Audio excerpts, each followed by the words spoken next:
Nouveauté à double menton. Nous avions envie de parler d'un livre qui nous a marqués tous les deux, Les 4 accords Toltec. Vous n'aurez pas le résumé du livre dans cet épisode. Ce qui nous intéressait pour ce spécial, c'était d'échanger sur les 4 accords et surtout de découvrir de quelle façon nous les appliquons dans notre quotidien.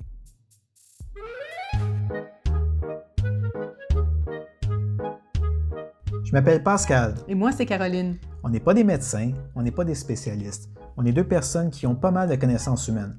On aime évoluer et apprendre au contact de l'autre. On vous propose ici d'être témoins de nos échanges dans le confort de notre salon. Ce qui était important pour nous en créant Double Menton, c'était d'avoir un projet de couple et surtout de le faire dans le plaisir et la légèreté. Nous sommes convaincus que nos discussions sauront vous inspirer réflexion et questionnement. Adoptez-nous comme votre allié pour découvrir votre vérité. Mais dis-moi, c'était quoi ton idée? Mon idée, c'était en fait, pour moi, le livre Les 4 accords Toltec, ça a été un révélateur. Non, c'est vrai? Oui, mais c'est ça. C'est parce que tu me regardes avec un drôle de sourire. Mais j'aime ça, t'entendre parler, Okay. c'est pour ça. C'est ça, parce que le livre, pour moi, Les 4 accords Toltec, c'était le premier livre de croissance personnelle que j'ai lu qui a vraiment fait un changement dans ma vie. Puis même si c'est 4 accords qui sont très simples, c'est quand même pas évident de l'incorporer dans notre vie de tous les jours. C'est quand que tu l'as lu, non? Ça fait belle lurette. Ça fait très longtemps. Je te dirais, j'avais encore des cheveux.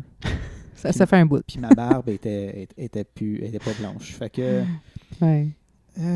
j'étais jeune et con avant de le lire. Avant de le lire. Évidemment. Non. Moi, je me souviens plus, c'est quand je l'ai lu pour la première fois. Mais j'avoue qu'il m'a marqué quand même aussi. Ouais, mais tu sais, je peux pas me souvenir vraiment du contenu précisément. Mais je pense que c'était un peu comme moi, là. Ouais. Là-dedans, que je vais lire des livres, mais après, faire un résumé de ce qu'il y a dedans. Je suis peut-être même pire que toi là-dessus. Non, mais pour vrai, je me souviens pas pantoute des livres. J'adore lire, mais je me souviens si je l'ai aimé ou pas. Ou en tout cas, je me souviens de l'essence ou de l'essentiel, tu sais. Un peu comme ça, je peux me souvenir un peu des accords, mais en tout cas, fait que c'est vrai, quand tu m'as parlé de ça, je trouvais ça une bonne idée de Se faire un spécial, en fait, des accords, des prendre toutes séparés, en fait, puis au lieu de parler de c'est quoi, puis le livre, comme la plupart des gens vont parler de l'accord tel qu'il est écrit dans le livre, moi, j'avais envie de l'incorporer, comment qu'on le vit dans notre, dans notre quotidien, sans nécessairement en faire une religion. Je trouve que quand même ces accords-là, si tu les appliques à tous les jours, le plus souvent possible, ça peut pas ne pas bien aller. Oui. Puis bon, donc, dans le fond, le premier... Mais c'est parce que c'est un peu ça le principe des livres. J'ai l'impression que, tu sais, si tu fais juste les livres et tu n'appliques rien, ça a plus ou moins quelque chose, tu sais. Surtout si tu te souviens de tout ce qu'il y a dedans, mais tu ne t'appliques pas. En fait, c'est intellectualiser l'information. C'est que t'as bien beau intellectualiser, je pense que c'est dans n'importe quoi, c'est de passer à l'action. Oui. Parce qu'on peut en lire en maudit des livres qui disent à peu près toute la même chose, dans le fond. Là. C'est ça. Mais lui, il y a quand même quelque chose de différent. Mais les 4 accords, ça, on oublie tout le temps un, là. Mais c'est quoi donc? Ça dépend. Ça dépend. Tu veux que je te le dise? Non, cherche pas. Non, je veux pas que tu cherches. C'est ça qui est le fun. OK. Parce que je trouve ça important, justement, que ça soit pas parfait. M'inquiète-toi pas. Ça sera pas. Non, mais... Tu sais, on en parle souvent quand on voulait faire ce podcast-là aussi, tu sais, on se questionnait à savoir est-ce qu'on coupe des bouts, qu'est-ce qu'on dit, on dit pas, mais on se censure pas vraiment, mais il y a peut-être, tu sais, un épisode qu'on a coupé des mini-bouts qui est plutôt des silences. Exact. Mais on coupe pas ce qu'on dit, tu sais, même si ça sort tout croche ou... Fait que je trouve ça intéressant, surtout si, là, on veut en parler séparément. C'est pas important de savoir c'est quoi les 4, tu sais. Bon, dans le fond, tu voulais qu'on en dise un ou tu veux qu'on dise les 4, là? Ben là, je voulais... Oui, j'avais envie que tu me rappelles. OK, c'est que votre parole est impeccable. Oui, c'est vrai. Que votre parole soit impeccable, ça, c'est le premier. Je ne sais pas s'ils sont il n'y a pas vraiment d'ordre, là, mais bon. Non, ben il y en a un dans le livre, j'imagine. Ouais. Il y a peut-être une raison pourquoi c'est en ordre, mais je ne m'en souviens plus. Fait que ta parole soit impeccable, il y a... Faites toujours de votre mieux. Oui, faire toujours de son mieux. Rien prendre de personnel. Exactement. Et ne faites pas de suppositions. Oh, on les a eus! Tape là-dedans. C'est parce qu'on oublie tout le temps un, mais je pense qu'à deux, on est bon. Non, mais non, on oublie tout le temps un pareil. Bon, on oublie jamais le même, fait qu'on est correct. C'est sûr. Pas faire de suppositions. Oui.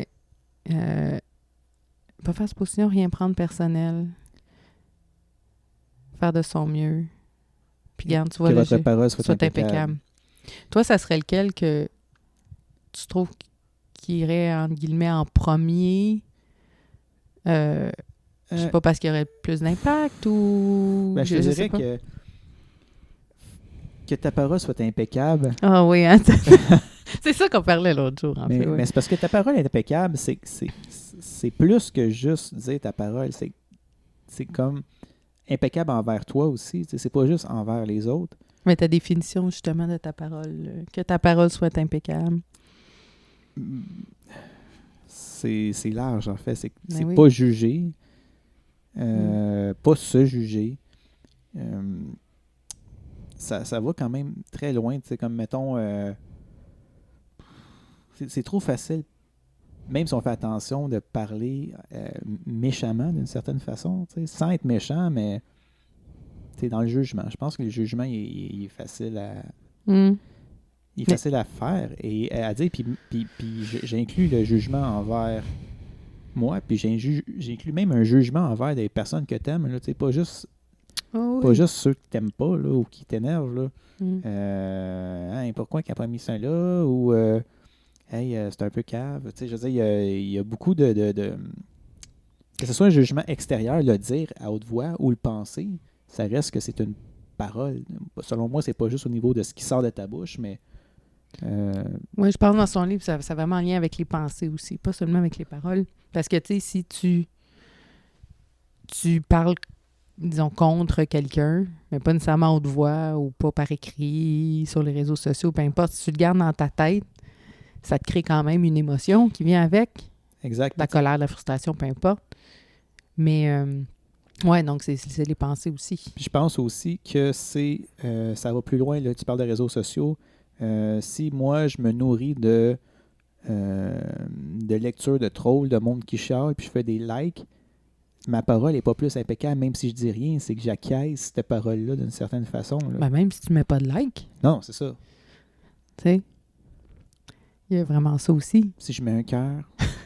ben c'est ça, au départ, quand tu disais, tu sais, pour toi, c'était quand tu as que ta parole soit impeccable, c'est un jugement. Ça veut dire de ne pas avoir de jugement. Mm-hmm. Mais là, je me demandais, la manière tu décris, c'est quoi avoir un jugement? J'ai l'impression que c'est négatif. Ben, en fait, c'est que ta parole soit impeccable, c'est tout. C'est de pas... c'est ça, c'est traduit, hein? Oui. Tu sais, je sais pas c'est quoi les mots. Il est pas mexicain? Espagnol. En tout cas, il me semble que c'est en espagnol, mais... fait que je sais pas la traduction, tu sais. C'est sûr qu'ils l'ont traduit comme ça, que ta parole soit impeccable. Mais tu sais, ils n'ont pas traduit pas avoir de jugement sur les gens ou sur soi. C'est un autre terme. Oui. Parce que je me disais, tu sais, que ta parole soit impeccable, parce que tu peux avoir des jugements favorables. Oui, mais un jugement favorable, c'est quand même impeccable, dans le sens que c'est pas quelque chose qui est teinté de mesquinerie ou de se sentir supérieur, inférieur. Ou souvent, je me rends compte que sans vouloir, en jugeant, ben c'est comme si on se place meilleur que les autres d'une certaine façon. Même si on veut pas le faire, tu juges l'autre cas, ben c'est comme parce que tu considères que toi, tu ne l'es pas. Mais ça peut être l'inverse. J'ai l'impression qu'on s'en rend peut-être moins compte. Je veux dire, ça, mettons, tu trouves quelqu'un de tellement extraordinaire. Bon, c'est en comparaison avec qui? Ça peut être les autres, mais ça peut être par rapport à toi aussi. Oui. Donc, tu en as des pensées qui fait que tu te trouves inférieur à cette personne-là exceptionnelle. Fait que finalement, elle est comme cachée En tout cas, il y a peut-être des jugements... C'est envers toi. Ça veut dire que oui, le fait que ça. tu te compares à l'autre va faire en sorte que, hey, il est extraordinaire, moi, je suis un cave. Tu sais, je veux dire, moi, je suis pas bon, peu importe. Fait que c'est là aussi que ta parole est impeccable. C'est envers toi, envers tout ce que tu dis. Ouais. Moi, je trouve que celui-là, il est quand même pas évident à faire. Ben, c'est ça, quand il y a tout le jugement. Puis tout ça, c'est quoi l'autre livre que tu avais lu? Ben, sans nécessairement rentrer dans les détails, mais c'était pas 21 jours sans râler? Sans chialer, quelque chose. Oui. Je pense que c'était râler. Non, c'était chialer? Ah non, c'est un autre. C'est une autre, je pense, qui a fait un défi, je sais pas trop, parce que les Français, c'est râler. Ouais. Ouais, c'est ça. Puis quand tu l'avais lu, je pense que tu avais vu que c'était pas si évident que ça, d'avoir aucune pensée de chialer, jugement. C'est ça. If. Pas chialer, parce que souvent aussi, ce qui arrive, c'est que si ta parole n'est pas impeccable, je trouve que c'est facile aussi de se placer en mode victime. Ouais. D'une certaine façon. Puis bon, là, après ça finit plus. Oui. Puis toi, t'en penses quoi? Je veux dire... en fait, je suis d'accord avec le truc du jugement, mais j'ai l'impression que c'est pas complet. Tu sais, un petit peu ce qu'on... Quand on avait parlé un peu l'autre jour là-dessus, puis c'était sur celui-là, je pense qu'on avait discuté un petit peu. Mais par rapport à une opinion. Oui. L'opinion. Si j'ai une opinion... Là, je me rends compte que je pense une opinion, je suis pas sûre. Puis là... une belle opinion. Puis là, je vais me dire ça. Donc, c'est ça. Je vais en choisir un, puis ça se peut que ce soit pas le bon, mais c'est pas grave. Donc, mettons, si j'ai une opinion sur quelque chose, ça se peut que ça peut paraître comme un jugement. Oui. T'sais, alors que c'est simplement une perception. Tu sais, si je suis pas dans l'accusation, si je suis pas justement dans cette dynamique-là de victimisation, ni de moi ni de l'autre, ben une opinion... Non, une opinion reste une opinion, c'est ça. Oui, mais ça peut être... Tu sais, ça pourrait vexer quelqu'un, ça pourrait... donc, est-ce que ma parole... Ce que je me demande, c'est est-ce que ma parole est impeccable à ce moment-là? Je pense que tout dépend de ton intention. Mais c'est pas évident. Puis ton intention, des fois, tu peux ne pas t'en rendre compte et avoir une intention de blesser quelqu'un ou de, comme je te dis, de juger quelqu'un, mais dans ton schéma de pensée, tu t'en rends pas compte que c'est ça que tu fais. Tu ne sais pas que tu fais ça. Oui, il y a plusieurs personnes, là, je pense que la majorité des gens, ils le font pas méchamment non plus. Mais non. Donc, c'est ça. Là, c'est pas évident non plus de réussir à voir puis à penser un petit peu comme quand on avait parlé de quand je te dis je t'aime, qu'est-ce que je veux dire en arrière, mais c'est quand que je mets une parole, c'est quoi mon intention en arrière aussi. C'est quoi mon objectif avec ça? T'sais, si c'est de faire chier l'autre ou, comme je te dis, de me supérioriser ou de juste de juger pour le juger, ben c'est pas bienveillant. Donc, mais en même temps, tu le sais. Un des postulats de la PNL, bon, on peut le croire ou pas, là, mais celui avec l'intention positive, là. Oui. Que derrière chaque comportement, il y a une intention positive. Tu sais, que si admettons, je passe un jugement pour me sentir supérieur, on s'entend que c'est justement pour pas que je me sente mal. Si finalement, je suis, entre guillemets, je reste dans cette affaire-là, là, inférieure à l'autre, tu sais. Oui. Excuse, ça m'a déconcentré, ton petit changement, ça va tout. Mais, donc, c'est ça. Donc, derrière chaque comportement, il y a une intention positive, tu sais, même les choses qui pourraient avoir une intention moins noble, disons, ou négative, plus pour quelqu'un d'autre en arrière. Généralement, on fait ça pour... Quand même, ça nous fait sentir bien, quelque part, tu sais. Oui, je sais. Mais bon, ça, c'est un autre propos qui n'est pas en lien avec que là, ta parole soit impeccable. Je sais. Tu mélanges deux choses, là. C'est parce que c'est facile on parle, mettons, de l'accord Toltec dans un contexte de ce livre-là.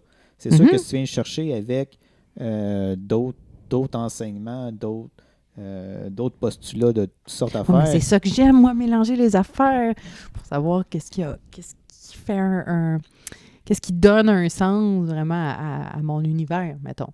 Mais je trouve pas que c'est nécessairement en contradiction, mais en fait, ça m'amène à me demander est-ce que l'intention en arrière a vraiment d'importance, finalement, dans cet accord-là, que ta parole soit impeccable. Mais ça dépend. Comme je te dis, c'est un mécanisme inconscient, comme dans le postulat, mais c'est un mécanisme conscient de vouloir, tu sais, comme des trolls sur Internet, c'est conscient, là, de vouloir faire chier. Là. Oui. Ben, je suis pas mal sûr, là. C'est sûr qu'en arrière de ça, ils veulent de l'attention, ils veulent avoir du monde. Parlez-en bien, parlez-en mal, mais parlez-en. Sauf qu'en même temps, ils n'assument pas, puis ils ont besoin de... Déjà, si tu prends un pseudonyme pour pouvoir bitcher le monde, puis tu te mets pas sur ton vrai jour, ton intention, c'est de faire chier. Là. Il y en a quand même. Là. J'imagine. Bon. Même si en arrière de ça leur fait du bien ou peu importe. Mais par exemple, comme là, avec qu'est-ce que tu viens de dire, quand tu décris les trolls, là... Ah oui, c'est pas impeccable. Oui. Sauf que c'est pas. Oui, mais là, il faut quand même une description, là. Mais alors.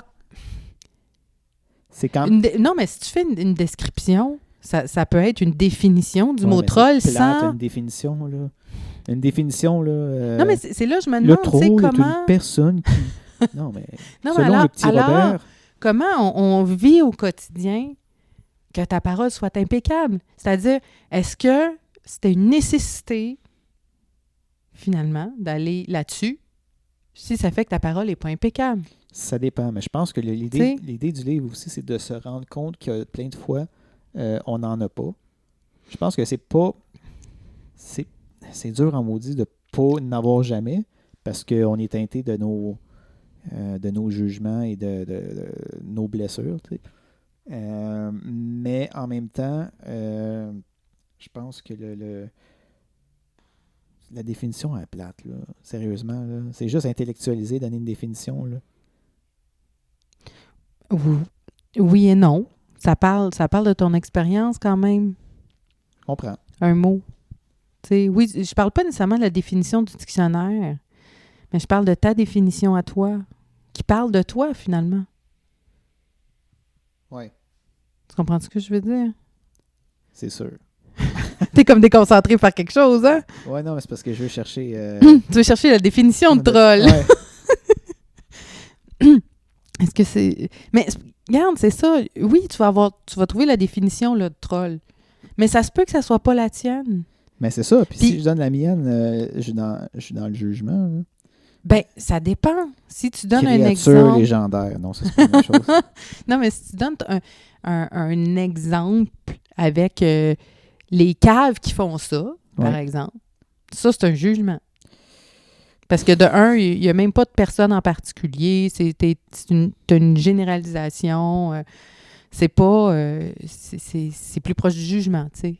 Si tu me dis c'est quoi ta définition d'un troll, avec tes mots à toi, tu sais que c'est des personnes qui vont passer des commentaires juste pour amener, je sais pas, la réaction des gens. Je sais pas si ça serait ça ta définition, là.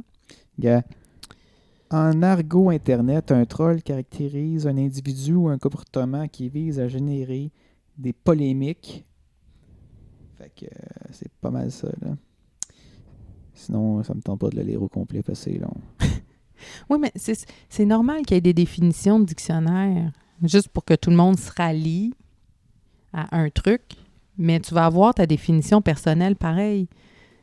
Tu sais, quand je parle de définition, c'est ça, c'est pour parler de tes trucs. C'est pas juste pour l'intellectualiser. Tu sais, quand tu parles d'un troll, toi, tu vas avoir une expérience avec les trolls. Tu sais, j'ai jamais eu, moi, de commentaires de gens... Je me suis pas fait troller, tu sais. Il y en a que oui. Ils ont des exemples précis. Quand ils en parlent, ça vient avec une émotion. Ça vient avec une histoire. Mm-hmm. Donc, ça peut venir avec du jugement aussi, où tu en as peut-être observé des trolls. Là, non, mais moi, ça ne m'intéresse pas vraiment non plus là, de suivre ça. C'est juste que je te dis que c'est une réalité. Puis je me souviens plus pourquoi qu'on parlait de ça. Mais bon. Mais c'était pour les intentions. OK. Quand c'est conscient ou inconscient. Pour que que ta parole soit impeccable. C'est ça. Mais toi, de quelle façon tu t'impeccabilises ta parole?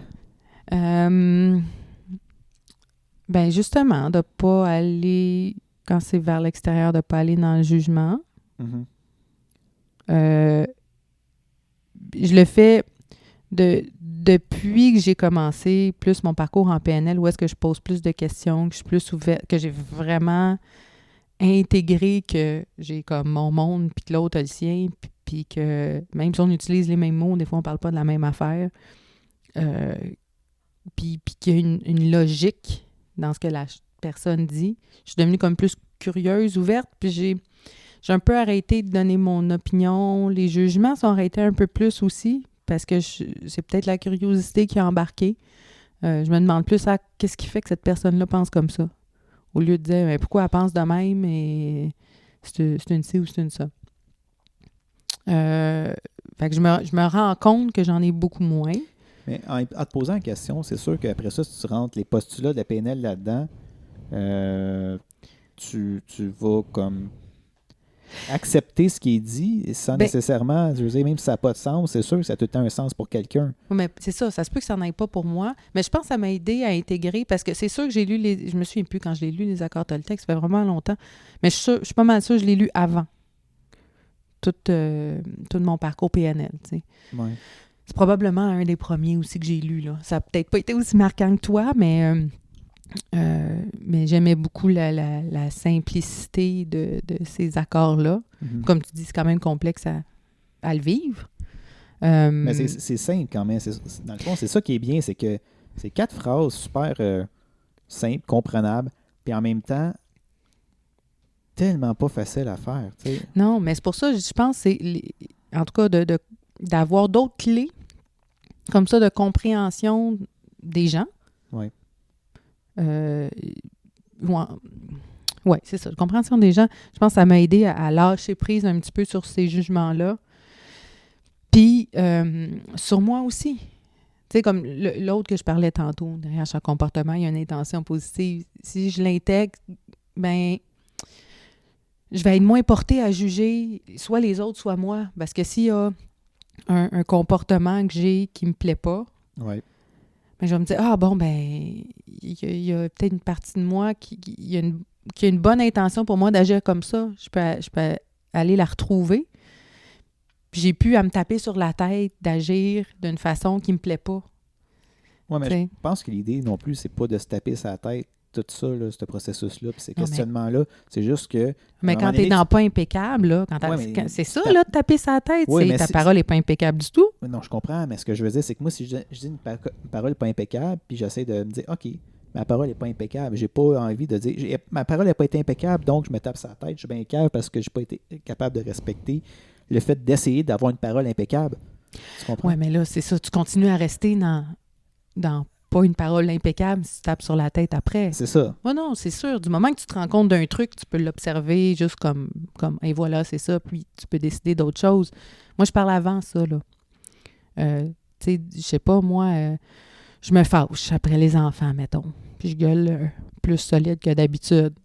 Je peux décider de faire, voyons, pourquoi je fais ça, je devrais pas faire ça, puis en ayant un discours interne comme ça, ma parole n'est pas impeccable, là. Non, mais elle n'est pas non plus impeccable, le fait de te fâcher. Puis ce qui va sortir de ta bouche une fois que tu es fâché, il ne sera pas nécessairement impeccable non plus. Mais c'est ça. C'est ça ça que je me demandais. Finalement, tu sais, quand tu disais un petit peu ta définition, qui était bon avec le jugement, comme je me souviens pas c'est quoi la définition dans le livre, c'est ça qui est le fun. Je te parle de ce que j'en ai compris, ce que j'ai compris. Moi, en tout cas pour moi, c'est peut-être plus d'être en accord, aligné avec ce qu'on est en train de vivre dans le moment. Oui. Ça, pour moi, je pense que ça serait ça, que ma parole soit impeccable. C'est-à-dire, si je vis de la colère, ben c'est ça que j'ai. C'est ça que je ressens. Je veux dire, la colère est souvent là pour mettre des limites. Si je ne les mets pas, je ne suis pas en accord avec ce qui est en train de se passer, puis je ne suis pas sûre que ça serait impeccable dans ce cas-là. Non, je comprends, c'est de respecter ta limite, mais ça, c'est d'être aligné. Parce qu'en même temps, est-ce que tu es fâché, ce qui sort de ta bouche, c'est du poison envers l'autre. Tu sais, souvent, on va Ça dépend si tu l'accuses ou si tu fais juste mettre une limite, on s'entend. Non, si sûr. tu traites l'autre de n'importe quoi, ça, c'est une chose. Parce que tu es fâché, que tu commences à y shooter de la merde, que tu regrettes d'avoir dit ça. Là, c'est sûr que c'est une parole pas impeccable. Mais si c'est juste d'exprimer une émotion, mettons, ça peut être impeccable. Oh oui, mettre tes limites, en fait, c'est que tu te respectes. Fait que si tu te respectes, tu es dans l'impeccabilité parce que, de toute façon, en mettant tes limites, ben c'est juste bon pour toi. Là. Mais ça ne veut pas dire que ça va être bien reçu non plus. Puis non, on mais peut ça, nous accuser de... Mais là, on peut dire on est responsable de ce qu'on dit, mais pas de comment c'est reçu non plus. Là. Non. Mais je trouve ça difficile en ce moment. Peut-être plus. Peut-être on s'en rendait pas trop compte, mais là, avec tout ce qui se passe, il me semble que c'est encore plus difficile d'avoir une parole impeccable. Je sais pas qu'est-ce que t'en penses. Moi? Ouais. Ben... Non, l'autre à côté. On est juste nous deux. Laquelle de mes personnalités tu veux qu'il réponde? Non. Ben, c'est difficile. Je dirais que c'est pas plus difficile que d'habitude. Il y a plus d'éléments peut-être déclencheurs. Mm-hmm. Mais je pense que ça doit être comme un muscle un peu. Plus que tu le travailles, plus que c'est facile. Mais imagine si, genre, pour la prochaine année, tout le monde s'appliquait à avoir une parole impeccable. Hey boy. Qu'est-ce que ça changerait? Imagine la politique, comment ça virait. Non, mais peut-être que ça deviendrait... Ça, c'est pas impeccable. mais quand même. Mais c'est une opinion, quand même. C'est pas nécessairement. Je veux dire, on peut l'observer que c'est pas toujours fonctionnel. Sauf que, gars, mettons, quand je l'ai dit, c'était sarcastique. Oui, c'est ça. Il y avait d'autres choses en arrière, dans les mots. C'est ça. C'est ça aussi. Mon intention n'était pas juste de dire ça. C'est ton intention n'était pas impeccable? Non, mon intention... Non, mais, gars, moi, je trouve que oui. J'aimerais ça voir la politique comme ça. Si tout le monde souhaitait avoir une parole impeccable, mais semble qu'il y aurait là, il y aurait une place au débat. Ben oui. Là, il y aurait une place au lieu, tu sais, les campagnes, les élections, tout ça. Bon, je ne sais pas s'il y en a en 21, c'est pas grave, mais tu sais que ça serait plus des campagnes de salissage. Ouais. On ne pourrait pas aller là-dedans, sinon ta parole n'est pas impeccable. On pourrait reconnaître les bons coups des autres. Fait que pourrait laver le linge sale en famille. Oui. Mais écoute, ça serait complètement différent. Complètement. Ah oui, c'est sûr. Si tu n'essaies pas de trouver les bébites chez l'autre, puis tu dis justement ses bons coups, ça serait malade. Ben, je sais pas si ça vient automatiquement à nommer les bons coups. En fait, déjà, pas nommer les affaires. Les mauvais. Mais en fait, c'est... Ben, en même temps, à nommer un mauvais coup... Non, mais ton mauvais coup, justement, en politique, l'intention n'est pas juste de regarder, non, c'est de baisser l'autre. C'est baisser l'autre pour toi te remonter. C'est dans ce sens-là, je pense que la parole n'est pas impeccable, mais il me semble que ça donnerait une autre dynamique complètement différente. Où il y aurait des pauses. Ouais. Parce que moi, c'est ça que j'ai remarqué, tu sais. Si je m'attarde à cet accord-là, puis je me demande... Mettons, je me dis, OK, pendant une journée, là, je porte mon attention à ce que ma parole soit impeccable. Ben, je vais avoir des temps d'arrêt avant de parler. Ouais. Je vais observer plus mes pensées. Tu vas peut-être parler moins aussi. Je vais peut-être parler moins. Donc, c'est comme plus lent. C'est moins dans la réaction. Puis, il me semble que ça nous ferait du bien. Même si tout a ralenti, là. C'est pas ce que j'observe sur les médias sociaux du tout, là. Vraiment pas. Non, il y a les médias sociaux, même dans la rue, là, les gens ils se parlent pas, ou peu importe. Là, dans le comportement, même sans parler, tu sens que c'est pas nécessairement tout le temps bienveillant non plus. Là. Ouais. Ouais, ça se peut. Mais je sais pas, je parle à moins de monde ces temps-ci. Ouais, avec un masque, ça va mal. Ouais. Mais, ouais. Non, il est pas évident, lui. C'est un défi. Est-ce un défi pour vous également d'avoir une parole impeccable? On serait aussi vraiment heureux de connaître vos livres qui ont eu une grande influence dans votre vie. D'ici notre prochain épisode de ce spécial, nous vous invitons à vous abonner sur votre plateforme de balado préférée et de vous abonner à notre chaîne YouTube. Merci pour votre écoute et à très bientôt.